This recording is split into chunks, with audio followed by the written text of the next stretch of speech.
A military woman just wanted to settle into her seat and enjoy her journey back home. But when a man stared at her and told her she couldn't sit there, the reason behind his statement was unbelievable. Everyone was surprised. Emily, with her worn military uniform and a face showing days of sleeplessness, walked reflectively down the boarding aisle with her carry-on luggage. "Thank God I'm leaving," she thought.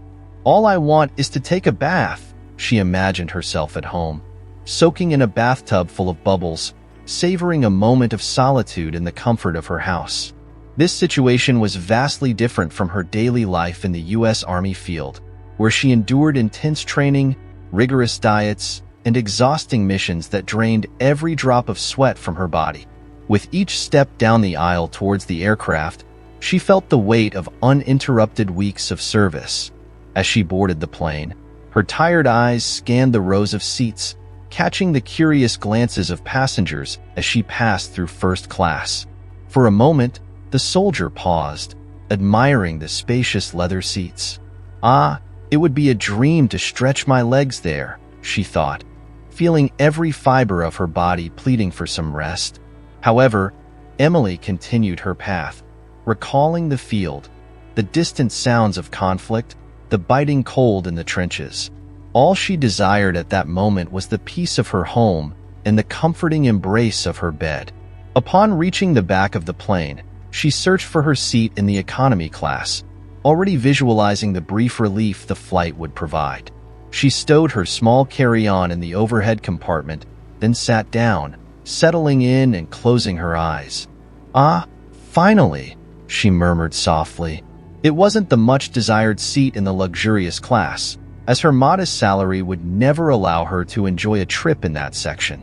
Nevertheless, feeling her back supported by something other than hard, cold sandbags was the best sensation in the world for that poor officer. At that moment, she could already envision that her 4 weeks of leave would be well spent, sleeping in her bed, on the couch, and maybe even on the kitchen table. All Emily wanted was to clear her mind of the whirlwind of emotions and worries imposed by her intense days and simply sleep. She was almost drifting off. To give you an idea of the level of exhaustion she felt, and only a few minutes had passed since she sat in her seat. Suddenly, her brief rest was interrupted.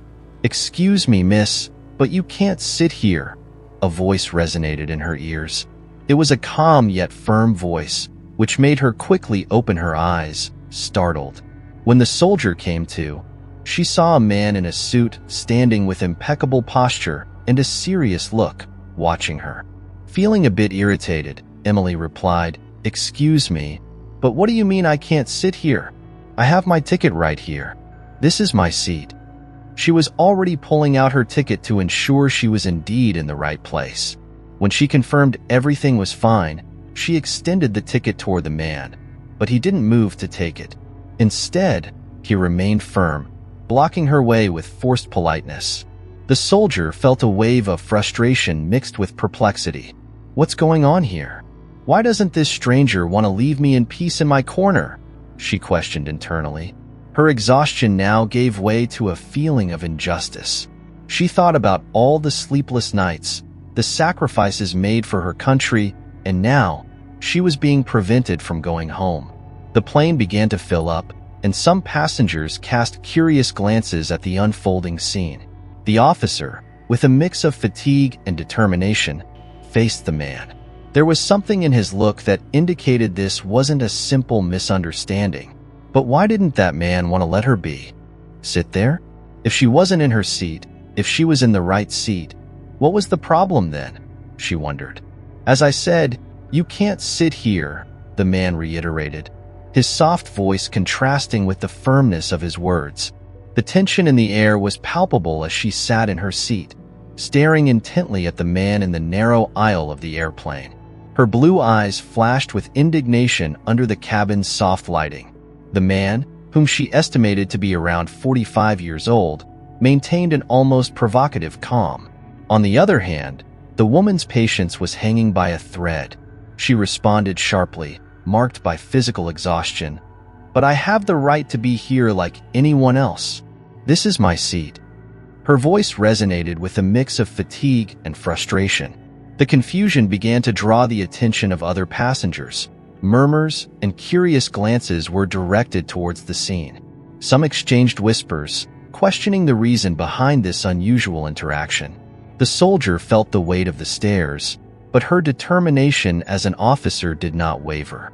The flight attendants, alerted by the situation, rushed to the back of the plane. They arrived with expressions of concern, asking if everything was all right. "No, everything is not all right," Emily replied, her voice rising in tone and intensity. "This man is preventing me from sitting in my seat, and I don't understand why." The man in the tie, until now a statue of serenity, simply observed, allowing the woman to express her indignation without interrupting or reacting. His eyes concealed any emotion, making it impossible to decipher his intentions. Among the passengers, the atmosphere was one of discomfort and curiosity. Some stood up for a better view, while others murmured among themselves, speculating about the nature of the conflict. "I fought for this country," she said, her voice laden with emotion and sadness as she recalled everything she had endured in recent months. For those who don't know, the life of a military officer is far from easy. Although they are seen as heroes, the reality is often marked by overwhelming emotional challenges. They are tested daily, not just physically but also psychologically, facing situations that push them to the limits of human endurance. Many carry the burden of having to harm others, a reality that goes against our human nature, leading some to the brink of wanting to give up. It's not an easy life, as the pain and trauma of conflicts resonate far beyond the battlefield, haunting their souls and hearts. That is why this poor woman felt so wounded at that moment, by a simple act of a stranger not letting her sit in her seat. Peace was all she wanted. Just that. Peace. The man stood immobile for a moment, hearing those words that resonated painfully in the hearts of everyone present. It was possible to feel what the officer was experiencing, and he watched her with an enigmatic expression. His posture suggested that he knew something the others didn't, remaining calm amid the chaos forming around him. Finally, one of the flight attendants approached him, lightly touching his shoulder. "Sir, please return to your seat in first class. We are about to take off and need everyone seated," she said, her tone a mix of respect and urgency. Emily, now with a mix of irritation and hatred, couldn't help but wonder why he was doing this to her. "What does he want with me, a first-class passenger?" she pondered. "Why the hell is this happening?" Visibly disturbed, she looked him up and down and shouted, "So you're one of those rich people who think they can boss everyone around? Why are you bothering me here in economy class? What do you have to do with where I sit? Can you just answer me already?" The man, who had maintained an impassive posture until then, finally broke his silence with a surprising revelation. "I would like you to come with me to first class," he said, looking directly into Emily's eyes. No one could believe it. Everyone was stunned by his words. "What? Are you crazy?" The soldier, completely confused, looked at him without understanding. He explained, "You can't sit here, not because you don't deserve it, but because you deserve much more. You are very important to our country, and an officer like you shouldn't be in economy class after everything you've done for us." A murmur arose among the passengers, some nodding in agreement. Words of support and recognition began to whisper around. "I bought a first-class ticket for you. I've been waiting since you boarded," the man continued.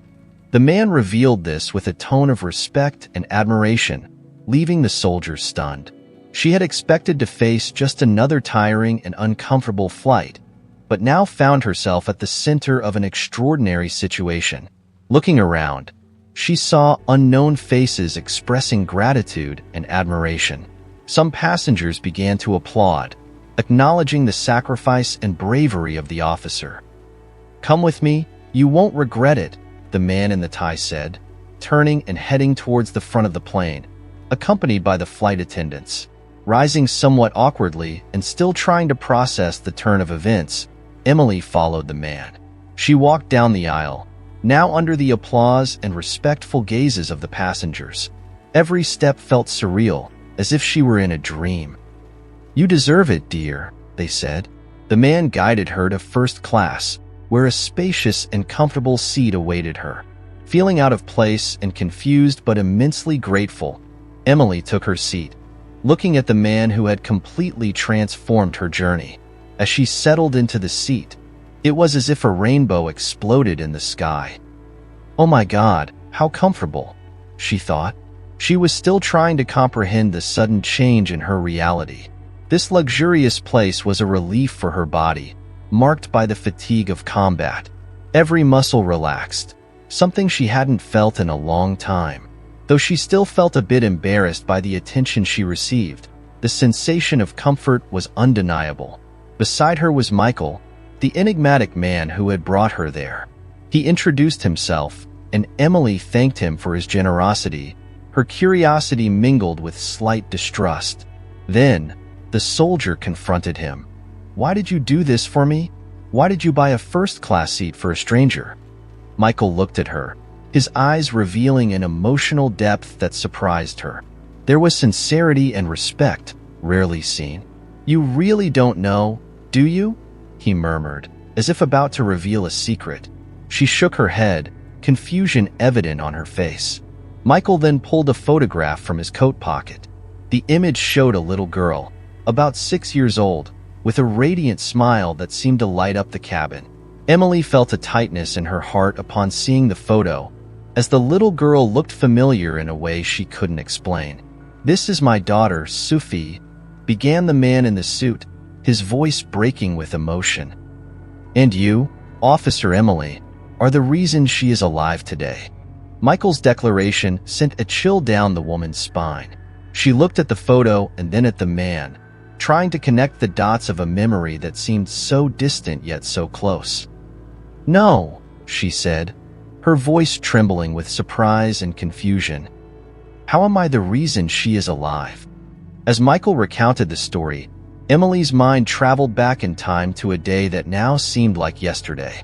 It was 2 years ago, in a war-torn city in a distant country where the sound of explosions and sirens was a daily symphony of despair.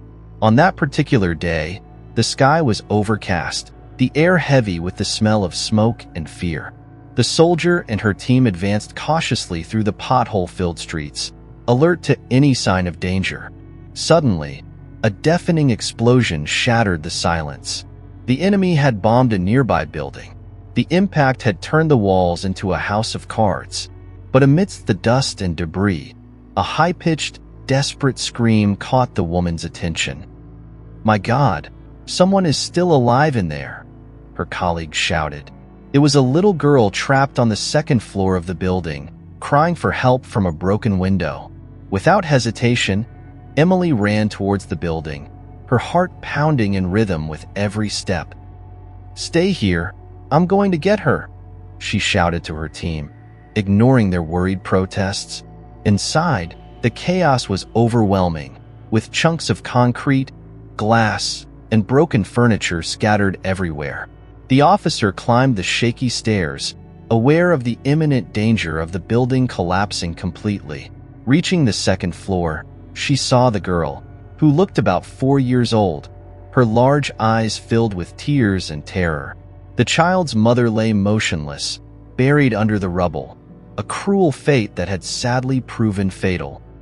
"Everything will be all right, I promise," the woman said, trying to mask her own fear with a calm voice. "I'm going to get you out of here, sweetheart." The little girl, trembling, extended her hands toward Emily. Carefully, the soldier lifted her, feeling the child's heart beating against her own. Retracing her steps down the unstable stairs, each moment felt like an eternity of tension and fear. Successfully exiting the ruined building, Emily handed the little girl to a field medic, her heart still racing from the adrenaline. What she didn't know was that this child was Sophie, the daughter of a wealthy businessman who was in the United States at the time of the bombing. The poor father had been desperate, unable to protect his family or get them out of the country before the war began. Michael had nearly collapsed upon receiving the news of his wife's death. However, when he learned that his daughter had survived, thanks to the courage of a determined officer, Michael had made it his mission to find this heroine, spending the last 2 years gathering information about Emily with the goal of one day finding her and expressing his gratitude. When he learned that she would be returning home by plane, the millionaire purchased a first-class ticket as a gesture of thanks. Emily was astounded. She now understood the magnitude of her actions that day and the chain of events that led to this astonishing moment on the plane. "You did much more than your job," Michael exclaimed, his voice filled with emotion. "You gave my daughter a second chance at life, and for that, I needed to thank you in person." The officer was overwhelmed with indescribable emotion as the plane soared through the skies. She reflected on the twists and turns of life. Michael, seated next to her, broke the silence with yet another surprising revelation. "Sophie has always wanted to meet the brave woman who saved her," he said, his eyes shining with gratitude and admiration. "She asks about you constantly." Emily felt a warmth in her heart.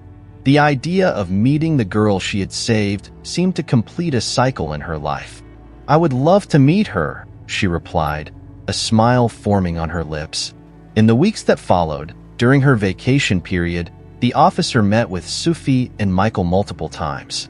Each encounter was a discovery, a weaving together of lives that fate had improbably united.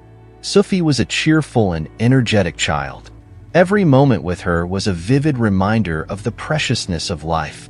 Michael, on the other hand, turned out to be a man of great heart, whose strength and kindness extended beyond his successful business facade. As days passed, Emily realized she was growing fond of not just the little girl but also Michael. What started as a connection born out of gratitude and admiration gradually transformed into something deeper. They shared long conversations, laughter, and moments of silence, discovering an unexpected affinity. Love blossomed between them, defying the odds. Emily, a military officer who spent months on missions abroad, and Michael, a successful businessman, found in each other a safe harbor, a home. Eventually, the unexpected happened. They decided to get married. The news was met with joy by Sophie, who adored Emily and longed for a complete family once more. Emily's life took on new meanings. Video calls with her family during her missions became the highlight of her days, a reminder of the love and life waiting for her at home. When she returned, the joy was palpable. Sophie would run into her arms, and Michael would embrace her with a love that transcended words. They were an unlikely family, united by the most extraordinary circumstances. Every time Emily sat in her garden, looking at the stars, she reflected on the incredible journey life had given her. She had found love, family, and a home in the most unexpected places. Holding Michael's hand and listening to Sophie's laughter, she knew that every challenge, every sacrifice, had been worth it. If you enjoyed this story, the next video on your screen will surely move you as well. Don't forget to subscribe to the channel, give a thumbs up, and activate the notification bell so you don't miss any of our upcoming videos. A big hug and see you in the next exciting story.